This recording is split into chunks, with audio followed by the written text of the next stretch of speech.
Your failure isn't a mistake. It's a choice you make every morning when you hit snooze. You wake up exhausted. Your feet haven't even touched the floor, yet your tank is already empty.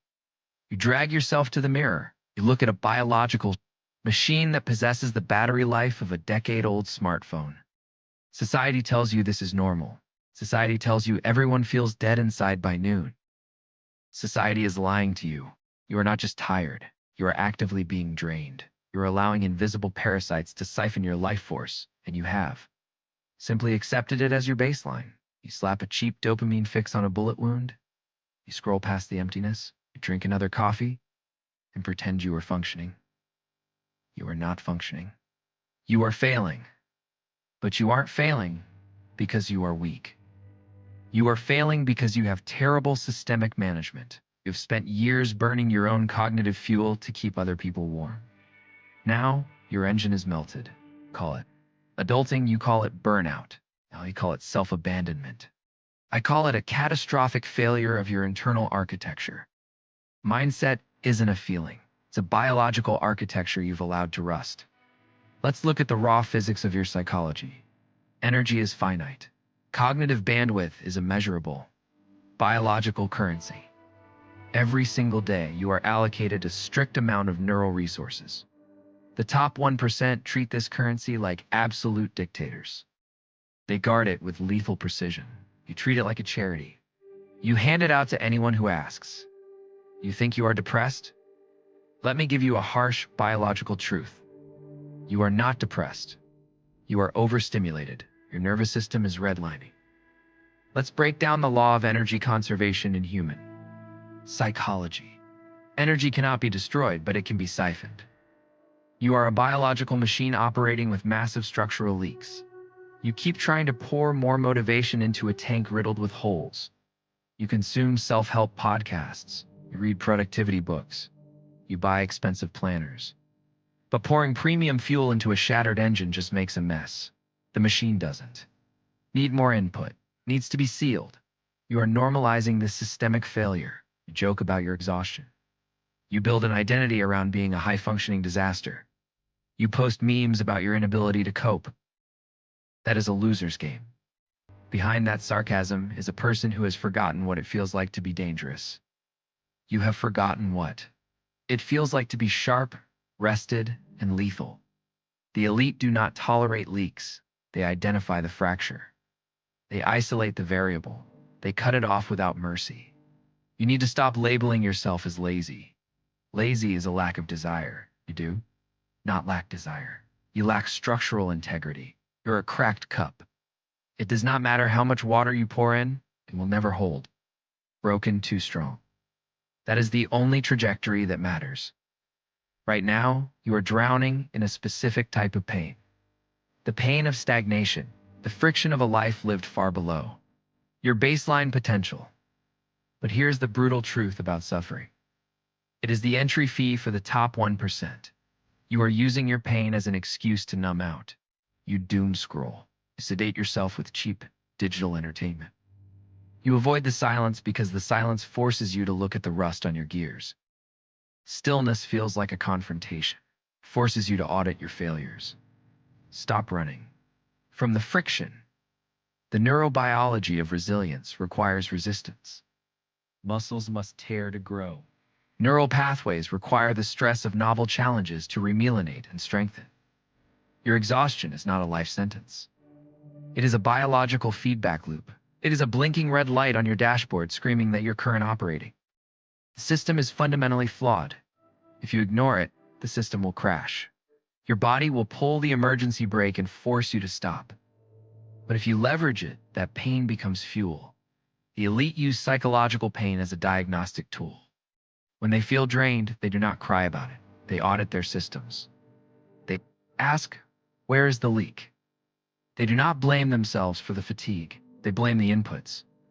You live in a system that celebrates output but ignores recovery. Post the content. Build the brand. Hustle harder. Meanwhile, your amygdala is burning out. You equate your worth with your productivity. You think rest is a reward you have to earn. You think doing nothing is a failure. Rewrite that code immediately. Rest is not a reward. Rest is a biological requirement for high-level execution.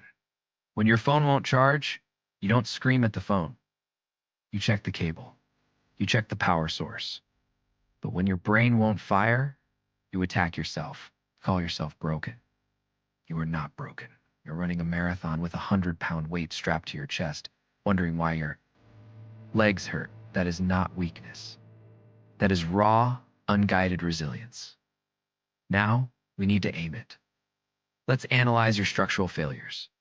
We will dissect the 5 critical energy leaks currently destroying your bandwidth. Leak 1. Parasitic allocation. Call it people-pleasing. I call it biological treason. Say yes when your entire nervous system is screaming no. You sacrifice your own neural recovery to keep someone else comfortable. You smile through favors that put you in emotional debt. That is not kindness. It is weakness disguised as virtue.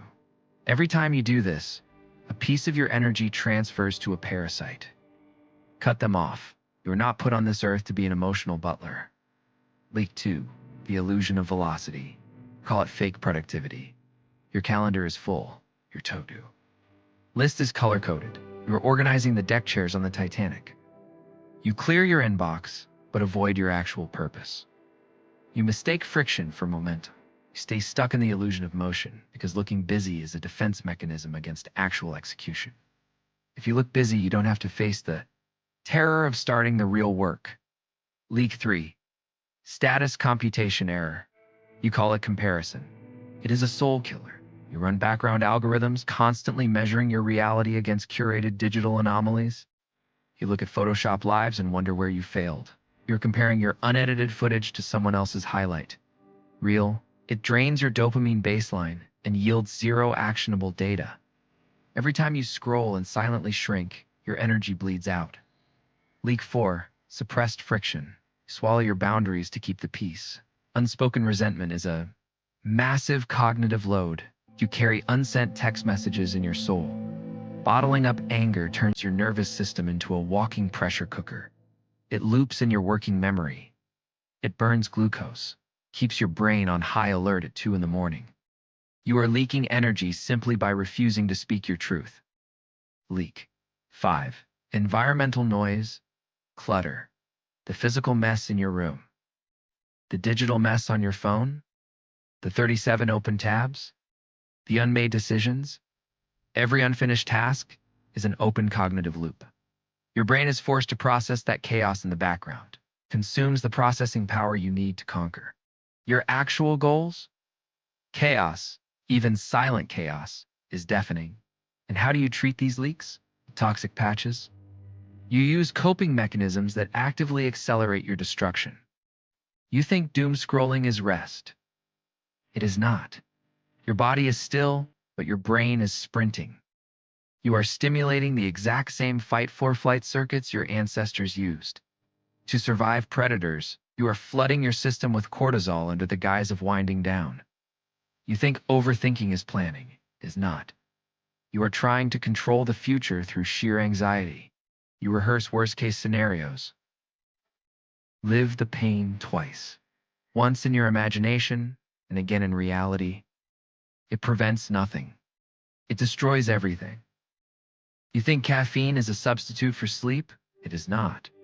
You are chemically forcing your body to ignore its demand for recovery. You are masking the symptoms while the disease spreads.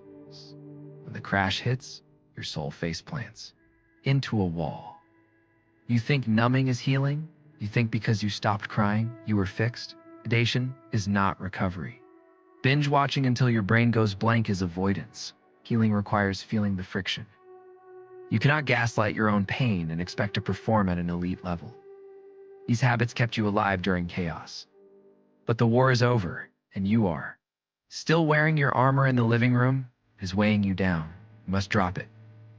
You want out of the trap. You want your bandwidth back. Stop crying about the noise and start building walls. Here is your 3-step exit protocol. Master these. And you lock in the architecture of the 1%. Step 1. The ruthless. No explanations. No apologies. No soft rejections. If a request does not serve your ultimate objective, the answer is a cold, hard no. Every time you say yes out of guilt, you rob your future self of the energy needed to execute. You will disappoint people. Let them be disappointed. You are not a vending machine for their comfort. Protect your energy like a warlord. Step 2. The cortisol blockade. The first 60 minutes of your day are under martial law. No screens, no input, no digital parasites.